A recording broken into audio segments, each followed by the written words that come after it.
ابھی آپ دیکھیے، میں تو حیران و پریشان ہوں، آپ تاریخ اسلام نقل کریں تو اس کے اوپر پرچہ توہین ہو گئی۔ بھائی کاہے کی توہین ہو گئی؟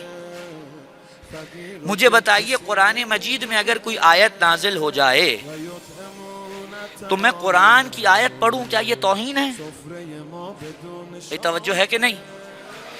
قرآن میں کوئی آیت نازل کی ہے خدا نے، میں کیا قرآن کی آیت کی تلاوت کروں، کیا یہ توہین ہے؟ نہیں ہے نا توہین۔ جناب میں نے قرآن کھولا اور صفحے پہ سورہ تحریم نکل آئی، اور اب میں نے پڑھنا شروع کی، اور میں ایک جگہ پہ پہنچا اور آیت کا اسلوب یہ تھا کہ اے رسول تمہاری 2 ازواج کے دل تم سے ٹیڑھے ہو گئے ہیں۔ بھئی یہ قرآن ہے، میں کوئی اپنی جیب سے تو نہیں لا رہا ہوں۔ اب جیسے ہی میں نے پڑھا، زور سے پڑھ رہا تھا، ساتھ بچہ بیٹھا تھا، کہنے لگا بابا یہ کون ہے؟ اب قرآن نے جب کہا ہے کہ دل ٹیڑھے ہو گئے ہیں تو میں کہوں گا بیٹا چلو آؤ تمہیں کتابیں دیکھتے بتاتا ہوں۔ میں نے صحیح بخاری کھولی اور اس میں لکھا ہوا ہے کہ کون ہیں جن کے دل ٹیڑھے ہو گئے۔ میں نے بیان کیا تو آپ نے کہا توہین ہو گئی۔ یہ بیان نہ کرنا توہین ہے۔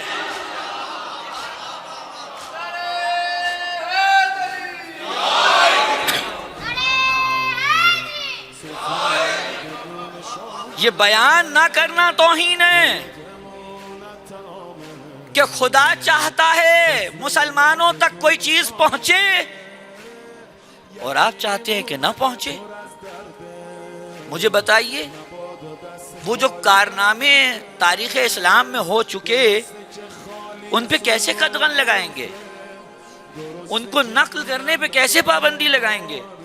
قرآن مجید کہہ رہا ہے کہ جب کوئی فاسق خبر لے کر آئے تو تحقیق کر لو۔ تو جو پڑھنے والا ہے وہ یہ سوچے گا تو صحیح، پوچھے تو کہ صحیح کون سا فاسق خبر لایا تھا۔ میں کیا کروں؟ اگر کوئی مجھ سے پوچھے یہ فاسق کون ہے، میں نام لے لوں، آپ کہیں توہین ہو گئی۔ کس طرف لے کر جانا چاہتے ہیں؟ آپ قرآن کی خدمت نہیں کر رہے حضور۔ اور اگر یہ توہین کھیلنا ہی ہے تو یہ کھیل ہم بہت اچھے سے کھیل سکتے ہیں۔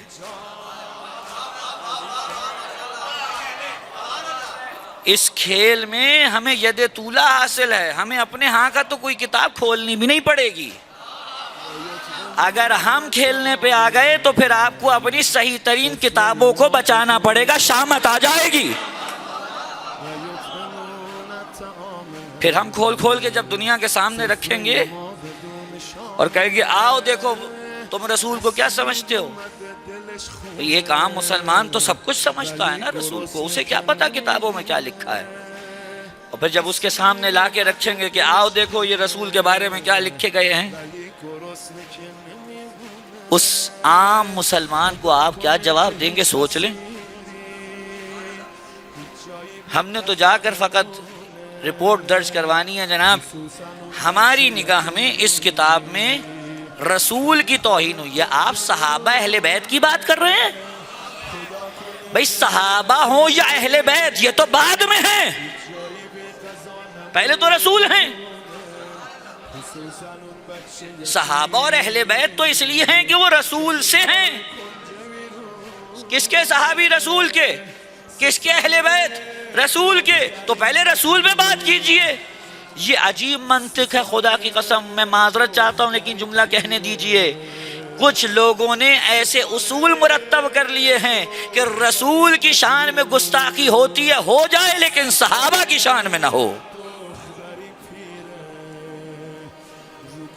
کلمہ اپنے صحابہ کا پڑھا یا رسول کا؟ خدا را سمجھیے۔ حضور ایک بات کہہ دوں یہیں پہ، کرا لیجئے آپ بل پاس، کوئی بات نہیں، بس اتنا سوچ لیجئے گا کہ جو آپ میں سے آج کل یزید زادے اٹھ رہے ہیں نا، ان کا کیا ہوگا؟ آپ نے تو یہ کہا ہے نا، ساتھ میں اہل بیت کا نام بھی تو شامل کر دیا ہے نا، تبرکن صحابہ اور اہل بیت۔ میں آپ سے سوال کروں، اہل بیت کا قاتل کون؟ اور اب میں کہوں کہ جو اس کا دفاع کر رہا ہے وہ کون؟ اس بل کی زد میں سب سے پہلے وہ آئیں گے جو آپ کے یہ تازہ یزیدی ہوئے ہیں نا، سب سے پہلے یہ آئیں گے اس کی زد میں۔ تو اب آپ اپنا خود ہی حساب لگا لیجئے کہ آپ نے کرنا کیا ہے۔ ہمیں مسئلہ نہیں ہے، ہم تو کئی عرصے سے یہ مصیبتیں جھیلتے آ رہے ہیں اور ہمیں پتہ آگے بھی جھیلیں گے، لیکن آپ دیکھیے آپ کا کیا ہوگا جب آپ کو کٹہرے میں کھڑا ہونا پڑے گا اور آپ کی صحیح ترین کتابیں زیر سوال آئیں گی، تو پھر آپ جب بگلے جھانکیں گے تو ہم سے شکایت نہ کیجیے گا۔